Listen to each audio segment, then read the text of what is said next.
যদি এনটিআরসি এর কাছে ভাইবার রেকর্ড থাকে তাহলে সেই রেকর্ড হাজির করা হোক।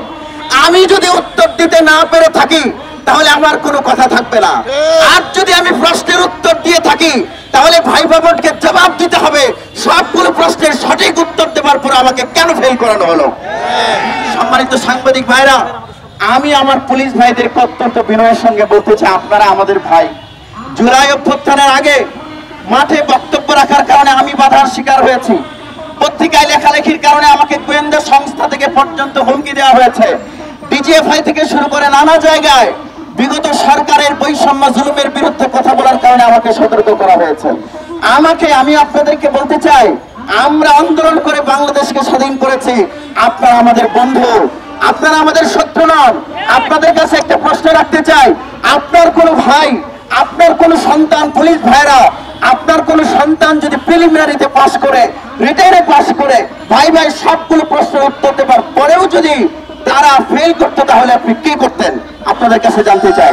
এজন্য আপনারা আমাদেরকে কথা বলতে দিন, আপনারা আপনাদের পেশাগত দায়িত্ব পালন করবেন। আপনারা আমাদের বন্ধু, আমরা আপনাদেরকে আপনাদের পেশাগত দায়িত্ব পালনে সহযোগিতা করব। কিন্তু আমাদের যৌক্তিক দাবি সরকারের কাছে পেশ করতে দয়া করে আপনারা আমাদেরকে বাধা দেবেন না। প্রতিবাদ করে আমাদের নাগরিক অধিকার। আমি আরেকটি কথা বলতে চাই, আমি বলেছি যে ভাইবার রেকর্ড যদি এনটিআরসি এর কাছে থাকে তাহলে তারা যদি তাদের কাছে কোনো সিসি ফুটেজ থাকে যেখানে অডিও রেকর্ড সহ আছে সেটা হাজির করুন। আমি যদি প্রশ্নের উত্তর দিয়ে না পারি এটা জনসম্মুখে পেশ করা হবে, কয়েকজন এক্সপার্টকে ডাকা হবে, বিশ্ববিদ্যালয়ের প্রফেসরদেরকে ডাকা হবে। আমি যেসব উত্তর দিয়েছি এইসব প্রশ্নের উত্তর যদি ঠিক হয়ে থাকে ভাইবা বোর্ডে, আমাকে কোন যুক্তিতে ফেল করালো সেটার জবাব দিতে হবে। আর যদি আমার প্রশ্নের উত্তর ঠিক না হয়ে থাকে আমি তাদের কাছে সনদ চাইবো না।